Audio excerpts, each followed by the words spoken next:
बच्चों, चलिए देखते हैं ये प्रश्न।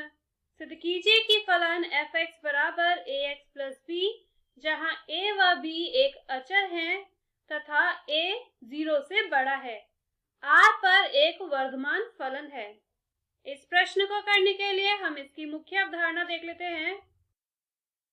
देखिए, यदि हम कोई दो अवयव x1 और x2 इस प्रकार से लेते हैं कि x1 छोटा है x2 से, और इसके लिए आपको दो मान मिलते हैं fx1 और fx2, और ये इस प्रकार से मिले कि fx1 भी fx2 से छोटा होगा, तब आप कह सकते हैं कि जो फलन fx है वो एक वर्धमान फलन है।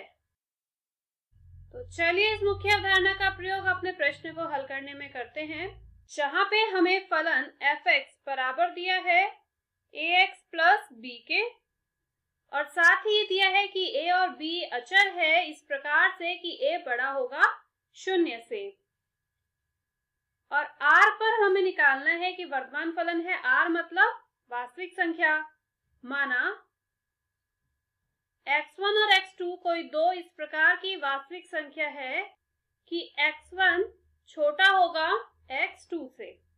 ठीक है, अब a का मान 0 से बड़ा है, मतलब कि एक धनात्मक संख्या से हम दोनों और गुणा कर रहे हैं, तो ax1 ax2 से छोटा आएगा।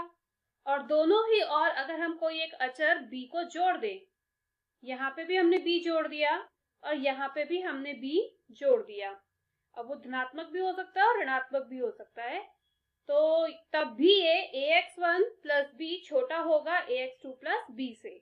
अब ax1 प्लस b को आप बोल सकते हैं fx1, और ax2 प्लस b को आप बोल सकते हैं fx2। यहाँ पे fx1 छोटा आया है fx2 से, मतलब x1 जब x2 से छोटा था उसके लिए आपको fx1 fx2 से छोटा मिला है, अतः fx क्या है? fx एक वर्धमान फलन है। और इस प्रश्न में हमें यही सिद्ध करना था।